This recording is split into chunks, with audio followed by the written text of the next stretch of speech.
Hello, this is Ed Chapman, and this is the second video cast about sexual life cycles. And in this video cast, we're going to focus on meiosis as a process and then talk about where all the variation is coming from.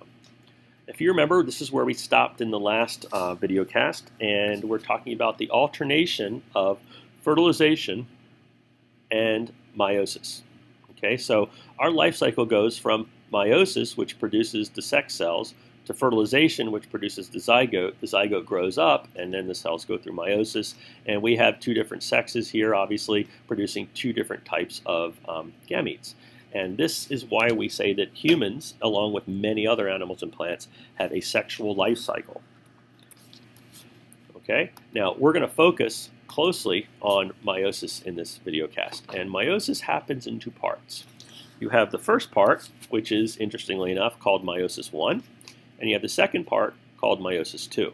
All right, now meiosis 1 is its own cell division. At the end of meiosis 1, you end up with 2 cells. All right, meiosis 2 then continues the process where each of these divides, and you end up with 4 cells. Okay, so meiosis at its simplest is basically a double division process. All right, now what makes it interesting is meiosis 1 divides the homologous pairs and separates the homologous pairs from each other. So you can think about meiosis 1 as being something kind of like this. Okay, here's one homologous pair, here's the other, and so meiosis 1 gets this one away from this one. So what you end up with, okay, is 2 cells, and each one contains one of these. All right, meiosis 2 is when the sister chromatids separate. So for meiosis 2, you start out with, wait a minute, forget about that one. You start out with one of these cells and you separate the sister chromatids. So with this one, you end up with one chromatid over here and one chromatid over here. You separate at the centromere here, you break these apart. And you do this with each one, so you end up with a total of 4 cells. Okay, each one has what was once a chromatid, but now we call them chromosomes. So you end up with 4. All right. Now, meiosis 1, as I said earlier, divides the homologous pairs. So if you look at this diagram here, we're finishing up meiosis 1, and you'll notice we have one big chromosome here. Here's its homolog, but notice now that they're separated by the cleavage furrow, so they're going to end up in separate cells. And here's a smaller one here, which is mostly red. Here, this one's mostly blue. Okay, forget about why they're different colors right now. But meiosis 2 then goes through metaphase and anaphase again to separate the sister chromatids. So you end up with 4 cells, each one with having only one chromosome apiece from each pair. Okay, but because we're separating the sister chromatids here, all right, we can make 4 cells total.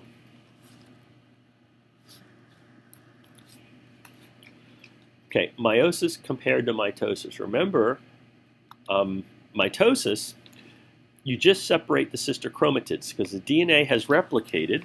Okay, so in mitosis here, the DNA has replicated right here. So we started out with, for example, 1 chromosome. So now we're replicating it. So we still have 1 chromosome, but it's made up of 2 chromatids hooked together, and then we separate the chromatids. All right, this is for a cell with only 1 chromosome. All right, in meiosis, okay, you go through DNA replication. Actually, let me do this better. We got to have actually 2 chromosomes to show this. So for mitosis, you have a cell that has 2 chromosomes. So let's say 2 chromosomes. They go through DNA replication. So now each chromosome is actually made up of 2 chromatids. And then you separate these from each other. Separate this, so you end up with one here and one over here. All right, and so this one has 2 and 2 here. So we're getting them away from each other. So each one's going to end up with 2 chromosomes, okay, but only 1 copy of each. Whereas over here, we start with a cell with 2 chromosomes, for example. We go through replication, so we end up with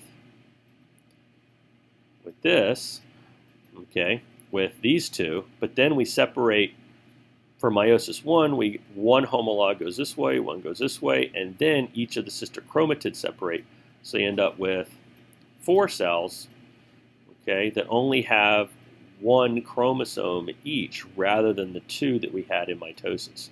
All right, so mitosis just separates sister chromatids. It doesn't, homologous pairs don't even form. So you end up with two identical cells. Okay, over here we started with one cell like this. Okay, we replicated the DNA and then we separated them so they look like this. Whereas over here we started with the same thing, a cell that looked like this, and we duplicated and separated twice, so we end up with 4 cells.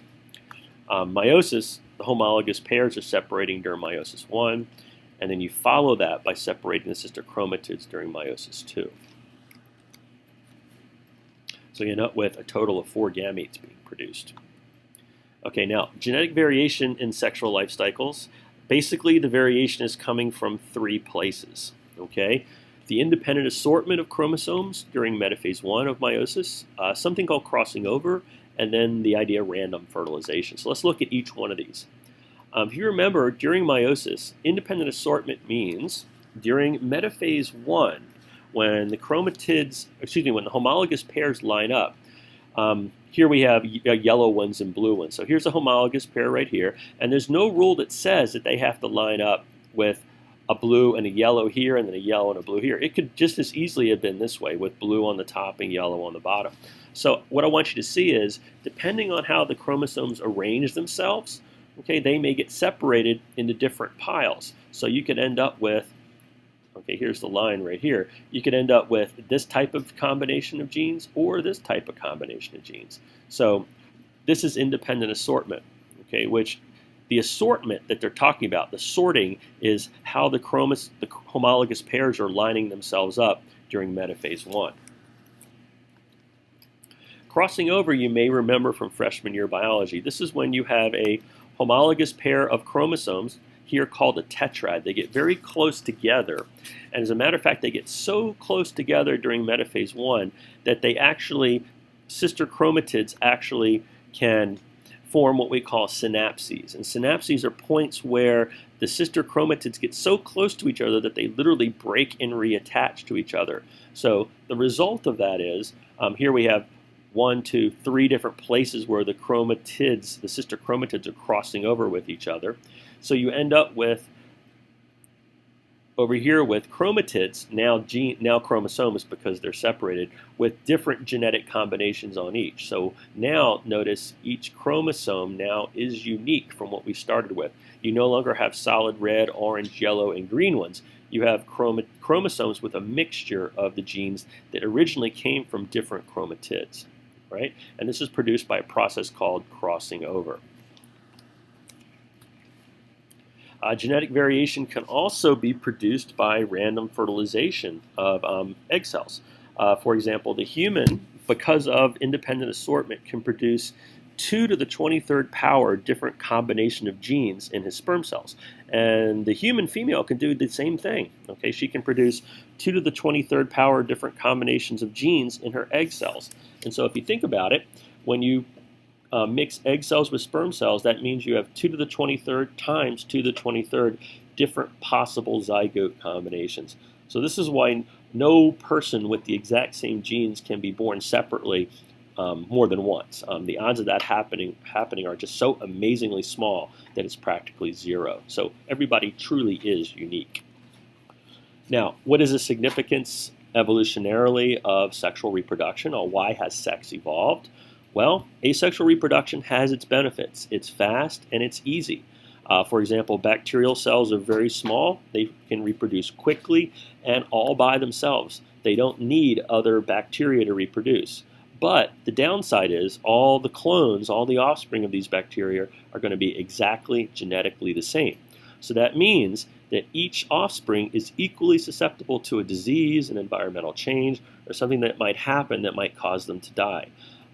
This is why antibiotics are so good at wiping out bacteria, usually, okay? Because every bacteria is just like every other bacteria, so they're all equally susceptible to chemicals called antibiotics, which preferentially kill prokaryote cells. Excuse me. Now, sexual reproduction is slower and more complicated. You got to make gametes. You got to go through meiosis. The egg cell's got to find the sperm cell, or the male has got to find the female, all right? But the offspring that are produced have a high degree of variation.